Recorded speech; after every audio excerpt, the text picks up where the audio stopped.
Aries, your weekly love tarot reading begins with Seven of Swords, the Lovers, Seven of Cups, and the Ten of Cups. Your person is coming in with the Eight of Cups, a Nine of Swords, King of Swords, and a Three of Pentacles. At the bottom of the deck, Aries, you have a Knight of Cups. So you've got a couple of court cards here, people involved. Knight of Cups energy, a desire to move towards somebody, a desire to make your feelings known, Aries.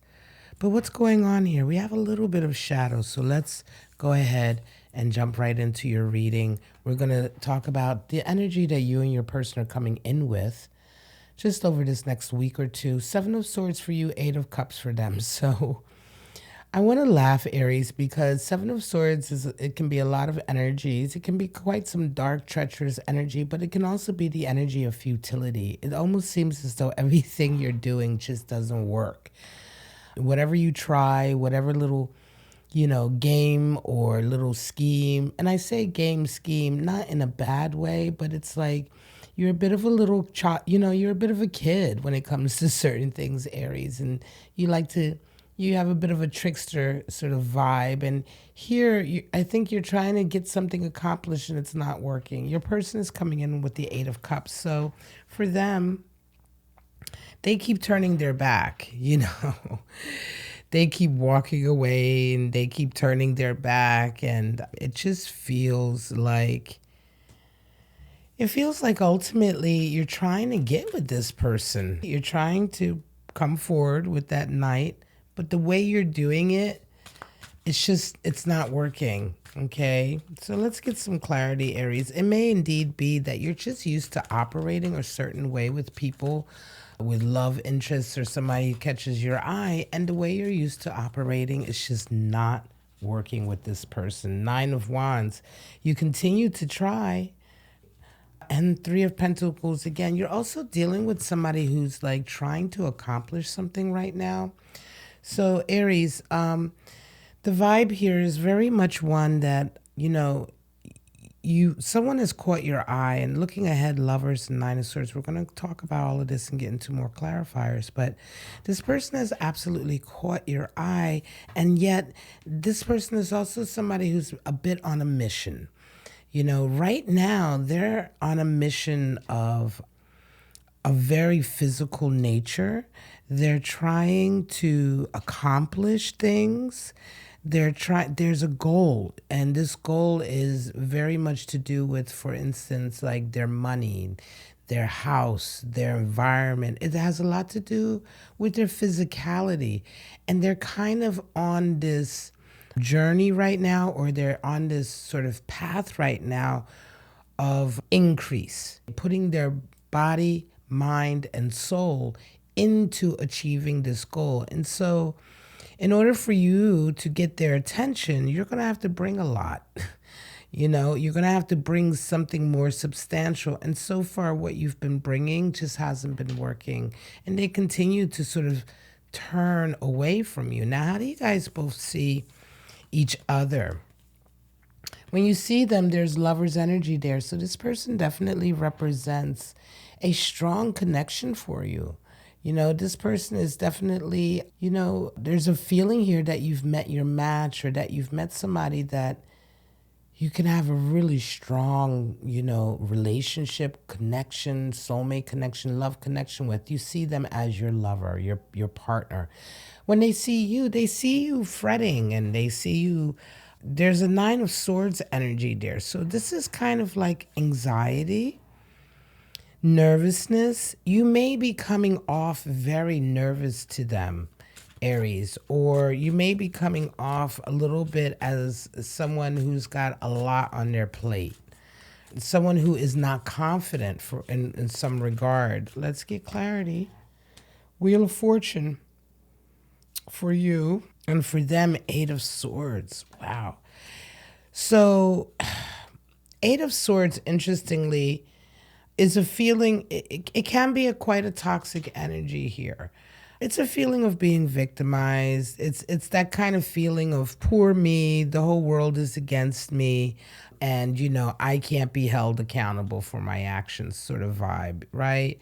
Now it's interesting how that comes in for your person.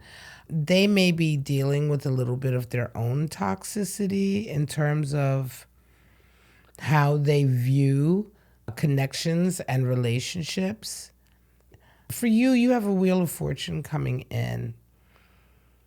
I believe that there's still going to be sort of events that come in and things that happen that is going to lead you to a nice outcome with this person and to a nice connection, because we look ahead to a 10 of cups. But right here, this little shadow here, is of a little bit of a concern, only in as much as the communication here isn't great. I think they're kind of, they're kind of really taking what you're doing the wrong way. Like it's all the way going left.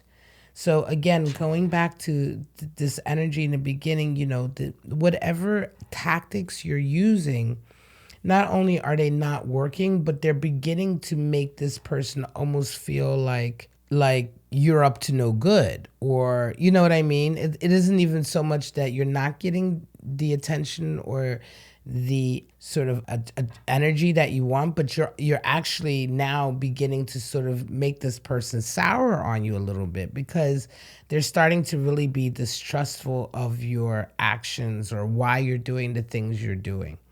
So again, please take care, because that Seven of Swords is really letting you down. What are your roles in this relationship? Well, your person is coming in with a King of Swords, so they feel like they really have to maintain boundaries with you, and they have to start off from a position of strength and discipline. Again, I think they see through whatever games you're trying to use to get to them. And again, like I said, it doesn't seem like, I don't feel toxicity from you, but I just feel a level of immaturity here that you're bringing to the table with this person that just won't work here. For you, Seven of Cups, you have a lot of goals and plans here. You have a really strong idea of what you'd like to see happen here. Really grandiose almost plans here. And again, it's like, your follow through. Is your follow through going to be able to sort of support these goals and dreams? So let's go ahead and get your clarity on the last cards. Six of Pentacles here and the Ace of Pentacles. So listen, Aries, this connection here, if you really care about this connection, you really want this connection, it really requires you to be authentic. And Six of Pentacles comes in to tell you that there needs to be an authentic exchange here. You really need to bring your real self to this and not your games, not your tactics. You may be resorting to kind of like really basic kind of, dating tactics, or tactics of like, pay attention to me, and I'm gonna, or I'm gonna act badly, or I'm gonna see if I can get over you, or just coming from a position that is just a futile position, that it isn't a sincere position. You have to bring yourself to this. You have to you have to give. You're going to have to give truly of yourself to have this happy ending, 10 of Cups. Your person, Ace of Pentacles, it's almost as if for you, if you want to move further and go somewhere with this person, they need to see a whole new beginning here. It's almost like you have to start over. Ace of Cups, Three of Pentacles. It's almost like, you guys perhaps made a connection. You started to come forward, but it's like you almost here, it feels like you're going to have to reset in a way your whole tactic quickly before you end up turning this person off completely. You're going to have to reset and bring your A game, and really, because this person that you want this connection, this is the type of person that is going to bring the best out of you. But they're going to bring the best out of you because they demand a lot. Spirit of the Grim Reaper, Spirit of the Stranger, and Spirit of the Wolf. So the Grim Reaper, death ending. Yeah, there's a winter, a death, a ending here in a way that needs to happen for how this relationship has gone so far. and kind of a reset. Not a permanent death, but a reset. Spirit of the stranger, caution, danger, watch out. You know, if you take too long, somebody else is going to sweep them up. And spirit of the wolf, loner, fierce instincts. So take those oracle cards for how they apply to you. Take them for what they are for you. I'm going to pull out your 2 animal spirits. Yeah, you need a massive reset here. Your expectations are way too lofty for what you're bringing. It's not to say that you can't have this beautiful connection, 10 of Cups. Absolutely, the possibility is there, but you're going to have to bring more than what you're bringing. Sea serpent and the crow. Sea serpent is associated with the 2nd chakra, the chakra located in sort of the pelvic bowl where our energy, our creative energy, our desire comes from. It is the animal spirit for creativity, you know, the ultimate animal spirit for creativity, the ultimate animal spirit for starting over, starting the creative process over again when it becomes stale. The crow, air energy associated with messages. The crow has always been associated with bringing messages, with bringing omens, and, you know, allowing you to see other sides and other forms of communication to get you to where you need to be. Take those all for what they mean to you, how they resonate for you. And that's it. Aries, I'm going to call this your reading. This is your Love Weekly tarot reading. Thank you so much for joining me. If you got something out of it, please hit that like button, consider subscribing or sharing my content. This was an interesting reading. This sounds like a really cute love story, but it's just something right now that's being stymied, mostly because of your tactics. And if you change your tactics, there is a possibility here for something really good to grow. All right, guys, thank you so much once again. I wish you all love, life, and happiness, and I hope to see you here next week, next Friday, on my channel, Bow and Arrow Tarot, for your weekly love tarot reading. Bye-bye now.